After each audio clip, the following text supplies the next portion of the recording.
Hey guys, welcome back to Day-to-Day Chess. This is Sabina and I'm ready to kick off Subscribers Week. I hope you are too. Last week I made the announcement that I really wanted to give back to my subscribers and I wanted to get your games and analyze them, feature them on my YouTube channel. However, I haven't really received any, so I'm a little bit surprised and I don't know if I wasn't convincing enough or if you guys didn't take me seriously. I'm being very serious. This is Subscribers Week, so please be sure to send me your games, your best games, or your games that you want to be featured on my YouTube channel as soon as possible on my email address foisors@yahoo.com, which you can find in the description below. Please don't forget to do that. As I'm waiting for your games, I had to start the Subscribers Week, so yesterday there was a really nice game that was played by a member of my family. My beloved sister, she played in the 4 NCL and she beat a stronger player. And since she is a subscriber to my YouTube channel, and of course I made her subscribe, poor girl, she sent me her game. So of course I've decided to share it with you guys. Hopefully it's a nice way to start the week with one of your family members, winning a beautiful game. And please send me your games for tomorrow's Subscribers Week Day 2.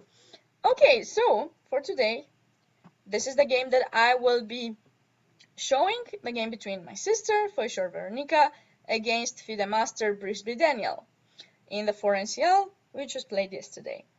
Okay, let's see. She started with d4. Not because we're sisters, just probably it was her decision to play d4. She sometimes plays other things as well, not like me, focusing on one thing. Okay, so she faced the King's Indian, and here of course e4 is the most popular line in this variation, but she went for knight f3, not disclosing her ideas just yet. d6, and here again she's not disclosing her ideas. She went for bishop g5, and this is a nice and older idea that used to be implemented against the King's Indian, and the idea was to play queen d2 at some point, castle long, play e3 or e4. You're still keeping that opportunity open, and then of course try to trade the bishop in h6 and go for the attack, h4, h5. That's one of the ideas, but it really depends how black is going to adopt, what system black is going to adopt in this position. And her opponent went for c6, which is kind of committal. You definitely know what plan black is going to be playing. Like, he's going to prepare some b5 if you're thinking of playing queen d2 and castling long. So you can maybe switch between your plans in this position, since you as white have not committed with e3 or e4. Now, castle is the most natural approach for black, and here you can wait for e3 or e4 and then choose another plan. Let's just say white was going to go for e3, then maybe you can play c5 and play a Benoni, because now that white has played e3, maybe he will not be playing d5 anymore, because he's already decided to basically protect the pawn in d4 and maintain the center. But we don't know what my sister is going to choose, so this is something that actually was played before many times by white, so that's why I said he. I know she's a she.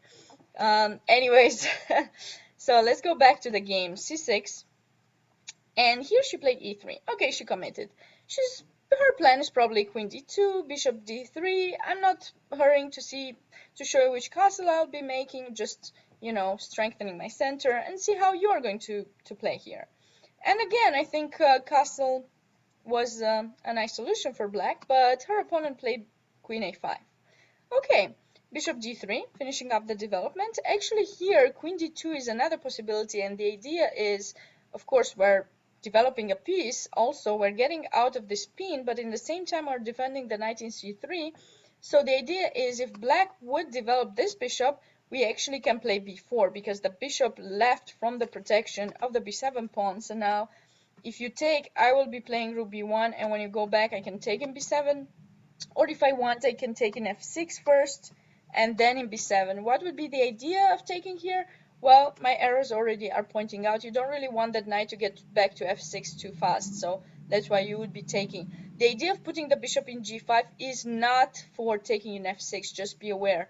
Sometimes you might do it, but that is not the main idea. Anyway, so this was this b4 idea. And of course, if you move with your queen, I have more space on the queen side, although, you know, the pawn structure is not defined yet, it's not blocked. It's obvious that white has more space, so here is the part of the board where white is going to start the play on. Okay, so bishop g3 was her choice, bishop g4. Now there's this little trick, bishop takes f3, queen takes g5, so you have to be cautious about that. Bishop h4. The bishop comes to g3, and it's going to be a nice protector, but in the same time we'll be putting pressure in d6. Don't say I'm crazy just yet. You're going to see later why that pawn is so important and how you're actually going to put pressure there. It's super well protected, right? So you'll see as the game goes along. Queen h5, again, we are threatening to capture, and queen takes h4, so we have to be cautious with white. Bishop g3. And here black decided to give away this bishop. And the reason he decided to give away the bishop is because the bishop, if you look at the squares, like it has no good squares. Black's light square bishop doesn't have good squares, so he might as well just capture in f3, give away the bishop, and have some play with his knights. And here, of course, g takes f3. We want to keep our queens on the board for the moment. And so the bishop the pawn in f3 is controlling g4. Not that knight g4 would actually cause many troubles with this bishop in g3 being a very nice protecting piece. Also, do not be afraid that you're weakening your king. Okay, yes, you're weakening the light squares around your king, but black doesn't have the light square bishop anymore, so it's going to be almost impossible for black to actually attack those squares. So you can be totally fine. You're going to castle, no worries. Anytime you have the light square bishop, so you can actually bring it f1 g2 or bishop e2, then play f4, bishop f3. So this g2 square is going to be really well protected. Okay, c5. Okay, so black's idea, as my arrows already point out, is to capture in d4 and destroy this you know, linkage of these pawns and leave these two double pawns by themselves. So my sister went for bishop e2, and after c takes d4, of course, we don't want to capture back with the pawn. I already explained that. We don't want to capture back with the queen because knight c6 would be development with tempo. And she found a nice intermediate move, knight to b5. The idea is that we want to recapture in d4 with the knight, and of course you can't just take in e3 or anything because we are also threatening knight c7 check rook. So black castled, and don't even think of going for that rook there in a8 because you're going to lose your knight in c7. A very nice trick. The queen comes on the other side of the board, back on the other side of the board, check knight. So do not make moves like that. Be very cautious for pieces that travel this far away. Of course, knight takes d4. This was her idea. Knight c6, finishing the development. So does white, finishing the development. And here black went for knight d7, and the idea of this move is to open up that bishop. In King's Indian, this bishop in g7 is super strong, especially when it gets opened. Because normally the normal King's Indian is with e5, d5. You know, when white has three pawns, c4, d4, e4, and black plays e5, and you play d5, and white is going to attack on the queen side, black on the king side. And that bishop really has trouble getting out and becoming active. But once it does, it's really super powerful. So you have to be very cautious about it. The moves like this, knight d7 to open it up, are very important to keep into consideration. Also, there's this idea, knight takes d4, and when you take back, of course, I, as black, managed to let you with these two pawns, double pawns here, by themselves. So my sister captured in c6, a very good move. And here, of course, this pawn is hanging, so rook b1.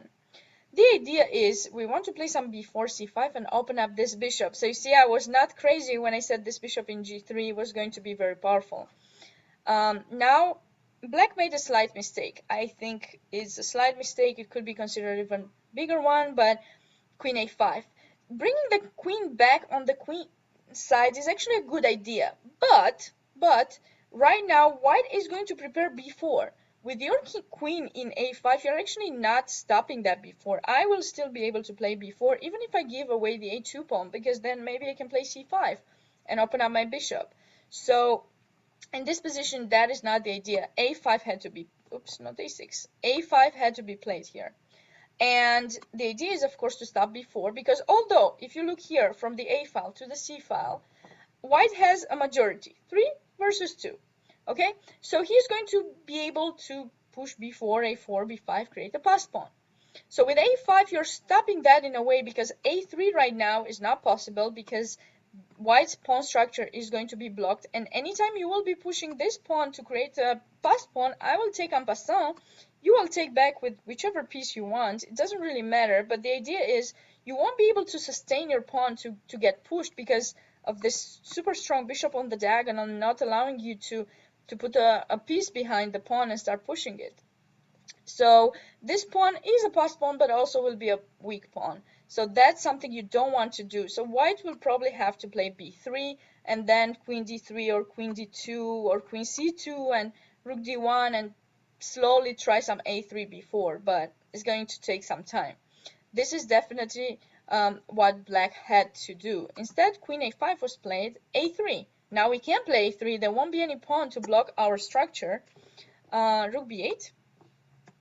Okay, queen to c2, finishing up the development. I'm not hurrying to play b4 just yet. Rook b7, rook d1.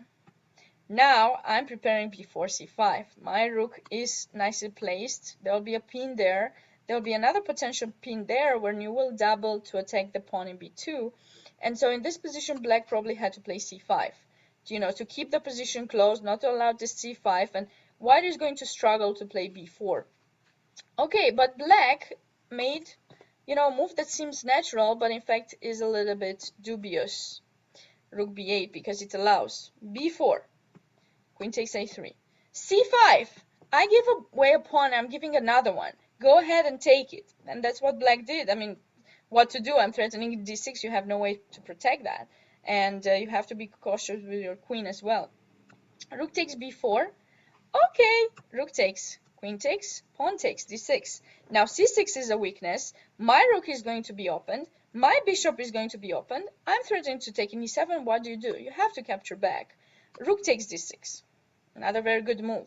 I don't do things with tempo. And by the way, here, if you're thinking bishop d6 was a better choice because it's a double attack, it wasn't, because black has this move queen b2. Because your queen is not protected, I will be able to exit with my pieces from this double attack. So rook takes d6 is a better choice, because now you keep these two pieces open, you keep the diagonal, this opening up this diagonal, so it's definitely much better for white. And here black blundered, went for queen e1 check. Instead, knight e5 had to be played. You can't give away that knight. You have to try to activate your pieces. That's your only chance here. And if white would take in e5, simply queen e1 check, and then take the bishop. And here it's opposite color bishops. There will be some chances for black to hold the position to a draw. And of course, if white doesn't take in e5, let's say it goes for rook d2, okay, we have to be cautious about this knight here. Maybe you can play some queen e7 or something, and it's black will hang on to his extra pawn for a little bit longer and just try to be kind of safe. But white's bishop pair is definitely very good here after f4. Anyways, after queen e1, let's see what happened. King g2. Rook b2. Oh my god, are we losing a piece? No, not at all. Of course not. I want to show you the game. If we would, queen takes c6, threatening the knight. What do? You can take in e2. I mean, you can, but after rook takes d7, I'm threatening rook d8 check. Queen d6, you will be losing material. And don't worry, you can't do anything here. My bishop is a super nice protecting piece. You can take in e3, but it won't help you. It won't do anything to my king. So, black played knight f8, and here, of course, we have to utilize the fact that the knight is there. Bishop c4 first to exit the bishop from there. Queen a5. Bishop d5. We don't give away the bishop. We strengthen the bishop. Black played h5 here. Queen e8. Very good move. Threatening f7. You have no way of actually protecting it. Queen c7 would be losing to rook d8. So black had to sacrifice the rook. and after pawn takes, the game didn't last much longer. My sister just went on with the d pawn. She gave even this bishop away and promoted to another queen. Stay tuned for more tomorrow.